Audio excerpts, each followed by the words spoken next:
What's going on, everybody? This is Mr. Diamond, and we are going to go through our notes for our next section of physics. Now, these notes are going to have a lot of similarities to some stuff we technically already talked about in the last section, specifically the fact that we actually did a velocity and a speed calculation here, and you guys already did a velocity and speed calculation for the Google Maps lab up to this point. So this will be a little bit of a refresher. These notes, as I mentioned before, are tweaked quite a bit from what they used to be, so I apologize that they're a little bit disjointed. I kind of didn't catch the similarities for some parts of this.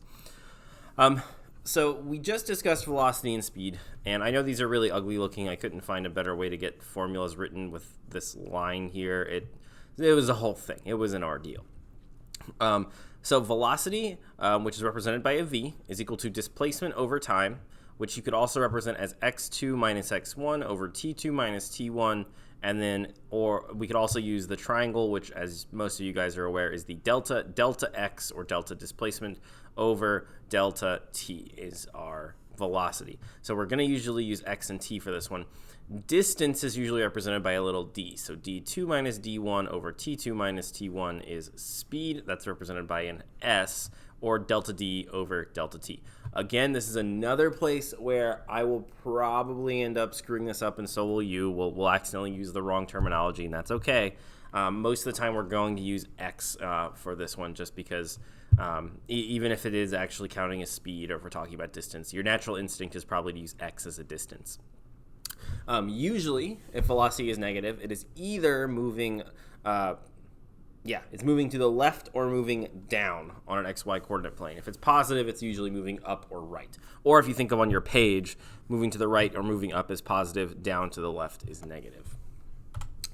The one other slightly different concept we're going to talk about in relation to velocity is instantaneous velocity. It is the measure of a velocity at a specific instant in time. That's why it's instantaneous. For example, let's say you were to drive 150 kilometers in 2 hours. You probably weren't moving your average velocity, 75 kilometers an hour, the entire trip. At a given instant, at a specific point, you may be moving faster or you may be moving slower. For example, when you get in your car to start a trip, if it says, okay, it's going to be 150 kilometers, it's going to take 2 hours, let's go. You don't just start your car and it immediately goes 75 kilometers an hour. That would both be kind of cool, but also really dangerous, both for cars and also I don't think our bodies would really be able to handle that force. That would not be very good. So instead, what happens is you kind of slowly speed up, and then at certain points you may be going faster than that, and at certain points you may be going slower than that. If you get to a stop sign or a stoplight, you completely stop. If you hit an interstate, you're probably going faster. Sneezing all over the place.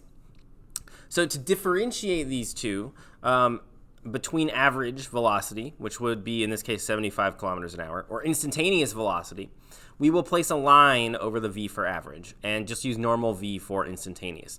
This trend of putting a little line on the top of a number to represent average is going to be pretty common. So anytime you want to do an average, whether it's velocity, acceleration, force, whatever, you can just get used to putting this little hat on top.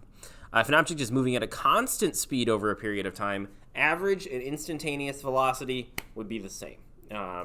They would end up being the same. So if we took a period of time where you're only on the interstate, and we're going to assume you drive the actual speed limit out on that interstate, which is 70 miles an hour, if you have an hour stretch of interstate and you go 70 miles an hour constantly, you set cruise control for an hour, your average speed is 60 miles per hour, 70 miles per hour, but your instantaneous speed at any of those points and instantaneous velocity at any of those points will also be 70 miles per hour because that's the speed you were going the whole time.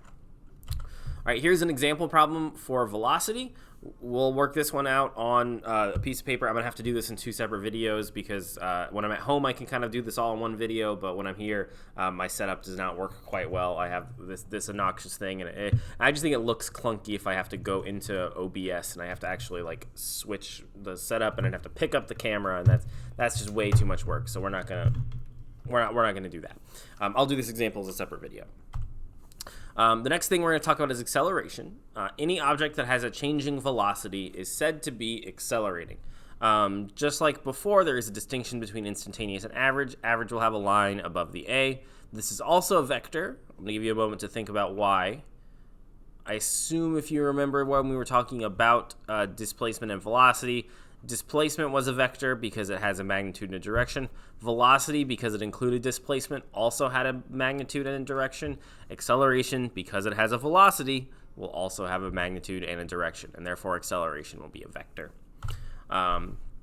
One important thing to note is that anytime an object is slowing down, it is said to be decelerating, but this does not necessarily mean that the acceleration is a negative value. If an object is moving to the left originally and it's slowing down, it would actually be, or if it's got a negative acceleration and it's going to the left, I don't actually know if this is your left. I hope it is. Assume it's going to your left. If something is moving on the left on the page and has a negative acceleration, because the left is usually the negative direction, that would actually be increasing its speed or velocity, not decreasing it.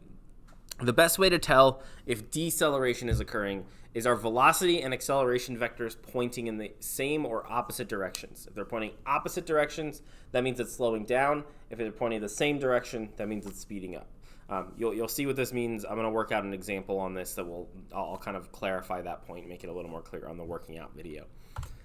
Then we're going to have an acceleration example problem. That's going to be the only other thing on this video.